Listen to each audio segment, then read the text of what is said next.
Hey guys, so today we are going to be reviewing the Haynes Q1 and Q2 flutes. This review is sponsored by the Flute Center of New York. Whether you guys want to take out flutes on trial or purchase them directly from the Flute Center of New York website, you can use my code JAF to get yourself a couple of perks. Number one, you get free domestic shipping within the US. If you are taking flutes out on trial, you will be charged for the shipping first, but when you return the flutes, the shipping cost will be refunded back to you. Number two, you will get an extended 10-day trial. Usually it's only 7 days. Number three, you will get an extended 18-month warranty on your new flute. And number four, you can take up to 3 instruments out on trial at a time. This code will work for any flute that you purchase through the Flute Center of New York, with a couple of very rare exceptions. And just to be transparent, I do earn a commission on each flute that is purchased using my code. I will put a link to their contact page in the info box down below if you want to contact them regarding purchasing a flute or taking flutes out on trial. When trying flutes, take off all rings and dangly jewelry that has the potential to scratch the flutes that you are trying. Never use the polishing cloth, the swabbing cloth, or the cleaning rod that comes with each new flute. They are not yours yet. And lastly, a quick disclaimer, each flutist plays each flute differently. Like in Harry Potter, just as the wand chooses the wizard, so the flute chooses the flutist. My job is to describe to you guys, to the best of my ability, how each of these flutes actually play. It is up to you to decide whether these flutes are right for you. Alright, so let's get right into the review. The heyday for Haynes was in the 1930s to 60s actually. But within the last 10 years, they have really upped their game again. The flutes that we are looking at today are the Q1 and Q2 models. They come in this really nice leather or faux leather case. I can't really tell. Each flute also comes with a microfiber polishing cloth. Both flutes come with a shoulder strap and a wooden cleaning rod. I also noticed their really cute etching details on the cover and on the case. On the cover, it's just their logo that's been etched in. And on top of the actual case, there are 3 rectangles that have been etched on top. It just makes the case look super elegant. Many companies usually use a white lining if it has this sort of furry quality to it, but they used a black one, which I was kind of surprised with when I opened this up. I thought it looked really nice. Each flute also comes with a tiny bag of plugs just in case you need to use them. Now, when I first opened these flutes up, the first thing that caught my eye was just how square the cut of the lip hole is. Right off the bat, I could tell that these flutes are meant to be played quite powerfully. Let me now read you guys the specs of the Haynes Q1 and Q2 flutes. For the Q1, we have sterling silver hand-cut Haynes Classic headjoint, nickel silver body and mechanism, Haynes pinned mechanism, drawn tone holes, French open hole model, pointed key arms, gold springs, modern Haynes scale, Straubinger pads, 0.016 inch tubing, so that's a standard tubing, offset G, C-sharp trill key, B foot joint, handmade. For the Haynes Q2, we have sterling silver hand-cut Haynes Classic headjoint with 14 karat gold riser, sterling silver body with nickel silver mechanism, Haynes pinned mechanism, drawn tone holes, French open hole model, pointed key arms, gold springs, modern Haynes scale, Straubinger pads, offset G, 0.016 inch standard tubing, B foot joint, handmade. Right off the bat, I can tell you guys that this particular Q2 that I'm going to be playing for you guys will sound warmer than the Q1, simply because of the 14 karat gold riser. Gold tends to make your sound warmer and a little mellower. All right, so now let's look at the Q1 in particular.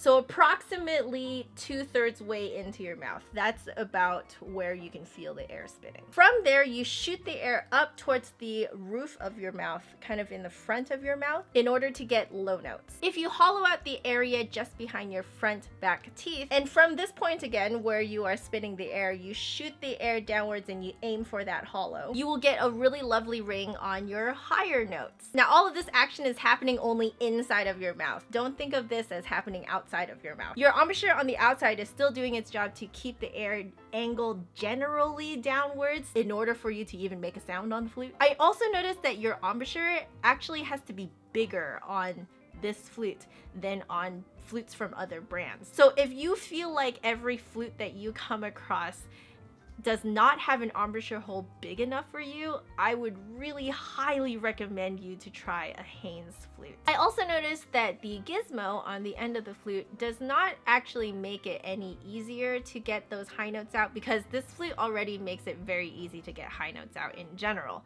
But I do notice that it changes the tuning. It flattens it quite a bit. Now for harmonics.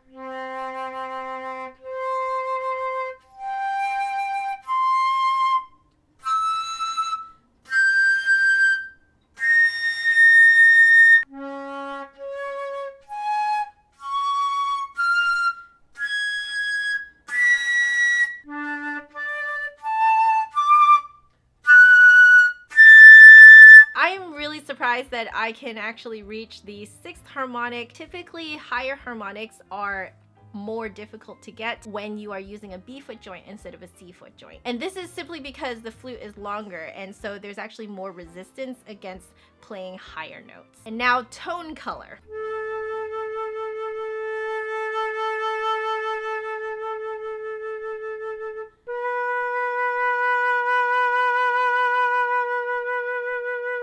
You can definitely play with the color of your tone, so you can go from hollow to lush and rich and dark, but it does need a lot of lipping to correct the tuning. In terms of using vowels to change the color of your tone, I noticed that really only the vowels oo and ah really work on this flute. In terms of where you need to keep your mouth open, it's smack dab in the middle of your mouth. So you need to keep that part open and not play with that too much. You can play with the front of your mouth however much you want though. So these Haynes flutes seem to want to deliver your sound forward all the time. There's not much room to play with your airstream sideways. I think what Haynes is going for is projection. Now for articulation.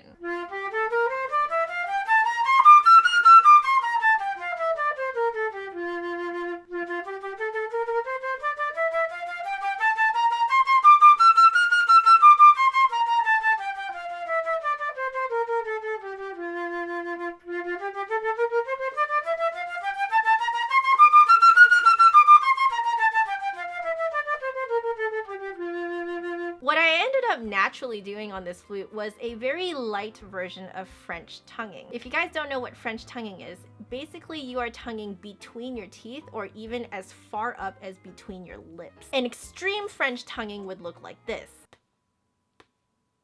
For the Q1, it's not as extreme as that. Your tongue is more just hitting between your teeth. You see that gap between my teeth? So the tongue is just kind of very lightly sitting behind it, and then pulling back to create that tonguing motion. Double tonguing on this flute is also very forward in your mouth. And lastly, dynamics.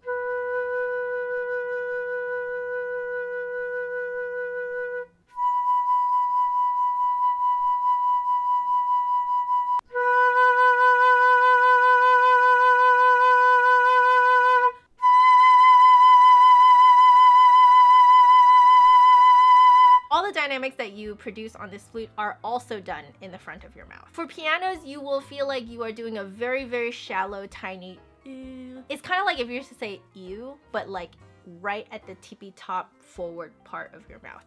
Ew, ew. Now for your fortes, I'm hollowing everything out in the front of my mouth. So this is including right behind my front bottom teeth and even lifting my soft palate towards the front of my mouth. I know it sounds like that's not even possible, but it is actually possible to do that a little bit. All right, and now for the Q2.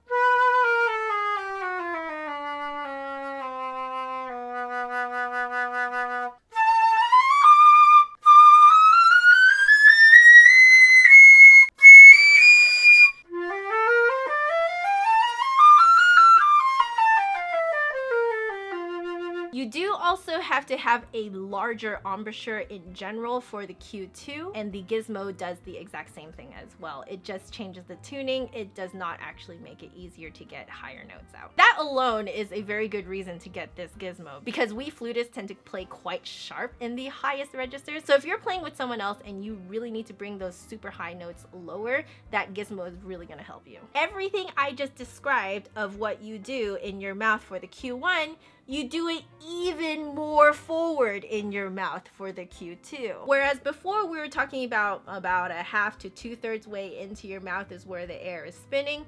In this case, it's more like it's only about 1/3 into your mouth. In order to get low notes, instead of shooting your air to the roof of your mouth, you will now feel like you are shooting your air to your top lip. Similarly, in order to get higher notes, you are no longer shooting the air into the hollow behind your front bottom teeth. You will now feel that you are shooting that air right to your bottom lip. I think out of all the flutes that I have tried so far, the Haynes Q2 utilizes the front of your mouth the most. We'll see if anything beats the Haynes Q2. If you find that you play with the front of your mouth like crazy, that is naturally where you like to play the flute, the Haynes Q2 is going to work really nicely for you. Now, because we are working so far forward in your mouth, it is thus extremely important that you do not, under any conditions, smash your flute against your chin. You need as much room as possible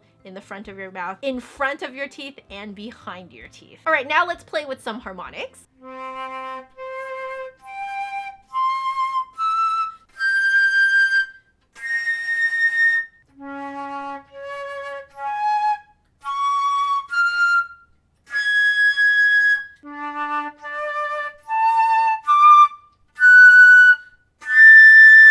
On the Q2, it's also really easy to reach the 6th harmonic. It is so easy to get even the 5th harmonic out on a low D fundamental. Now I understand why my Haynes flute student had no problem learning the harmonics page in the Trevor Y book. I was flabbergasted in the beginning. I had no idea why he took to it so naturally. Now I know his mouth formation combined with his flutes, they're just made to play harmonics. Now for tone color.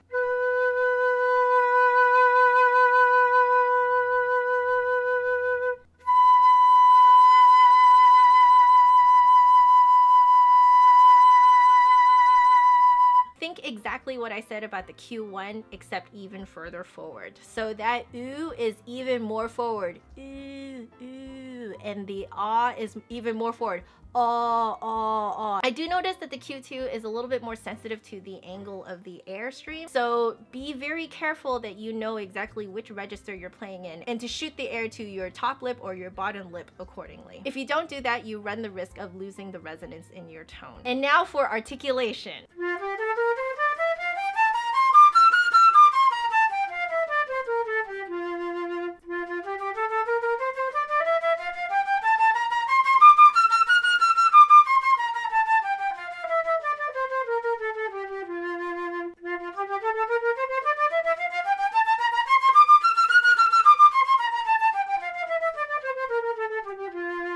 Without a shadow of a doubt, I am French tonguing here. It's not even a light French tonguing, it is full-on French tonguing. I think because the Q2 requires all the action to happen so far forward in your mouth, it also forces your tonguing to be further forward as well. You can't get much further forward than French tonguing. This time, my tongue is not placed just behind my teeth. My tongue is actually nestled between my teeth and pulling back to create that tonguing sound. Just as a side note, if you were to try the more extreme French tonguing, which is tonguing from your lips, it sounds quite nice on the Q2. And lastly, dynamics.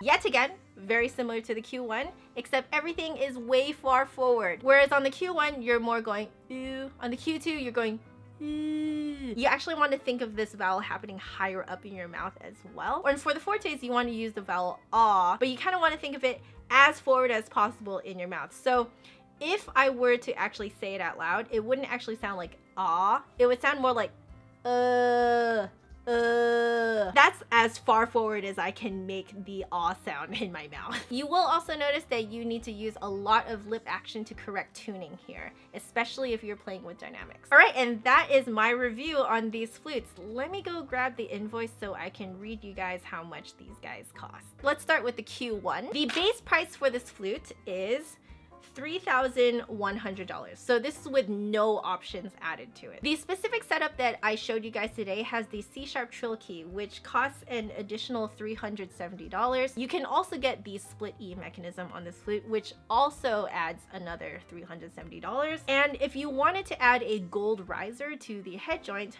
that is an additional $410. For the setup that I showed you guys today, that costs $3,620. Now for the Q2, the base price is $4,950. The flute that I showed you guys does not have a split E or a C# trill. If you wanted to add those on, each would cost an additional $370. You can also add a gold riser for $410.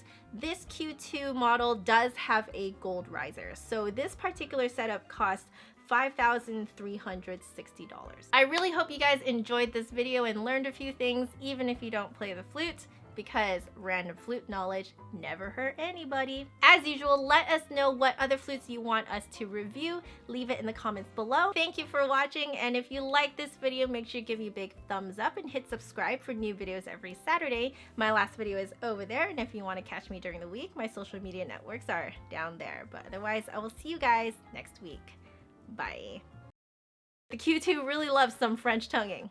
That sounded really awful. Wow.